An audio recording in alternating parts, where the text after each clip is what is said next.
എംഎബിയിലെ വിവാദ വിഷയങ്ങളിൽ താരങ്ങളെ കേൾക്കാൻ പ്രത്യേക സമിതി രൂപീകരിച്ചുവെന്ന് പ്രസിഡന്റ് ശ്വേതാ മേനോൻ. സ്വതന്ത്ര സമിതി വേണമെന്ന അൻസിബയുടെ പരാതിയിലാണ് പ്രത്യേക സമിതിയെ നിയോഗിക്കുക.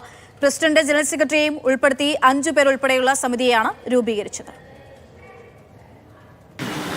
കഴിഞ്ഞ കുറച്ച് നാളുകളായി താരസംഘടനയായ അമ്മയിൽ പുകയുന്ന വിവാദങ്ങൾക്കൊരു അറുതി വരുത്താനുള്ള ശ്രമത്തിലേക്ക് കടക്കുകയാണ് താരസംഘടന. നിലവിൽ ഇന്ന് ചേർന്ന എക്സിക്യൂട്ടീവ് കമ്മിറ്റി യോഗത്തിൽ ഈ ഒരു താരങ്ങളുടെ വിവാദം സംബന്ധിച്ച് താരങ്ങളെ കേൾക്കുന്നതിനായി ഒരു സമിതി രൂപീകരിക്കാനുള്ള തീരുമാനം എടുത്തിട്ടുണ്ട്.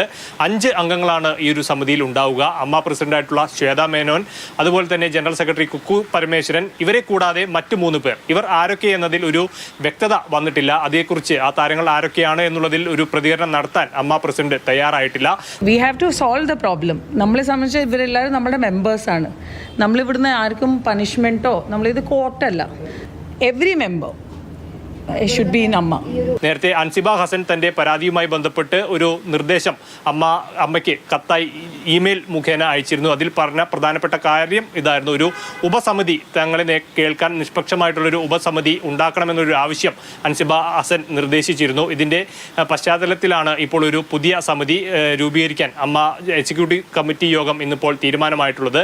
അതുപോലെ തന്നെ അമ്മയുടെ വിലക്ക് ലംഘിച്ചുകൊണ്ട് മാധ്യമങ്ങളെ കണ്ട കുറച്ച് താരങ്ങൾക്കെതിരെ ഒരു കാരണം കാണിക്കൽ നോട്ടീസ് നൽകാനും ഇന്ന് ചേർന്ന എക്സിക്യൂട്ടീവ് കമ്മിറ്റിയിൽ തീരുമാനമായിട്ടുണ്ട്. ഏതായാലും ഈ മാസം 21-നാണ് അമ്മയുടെ ജനറൽ ബോഡി നടക്കുക. ഈ ജനറൽ ബോഡിക്ക് മുൻപായി എല്ലാ പ്രശ്നങ്ങളും പരിഹരിച്ച് മുന്നോട്ട് പോകുമെന്നുള്ളതാണ് അമ്മ പ്രസിഡന്റ് കൂടിയായിട്ടുള്ള ശ്വേതാ മേനോൻ പറഞ്ഞു വെക്കുന്നത്.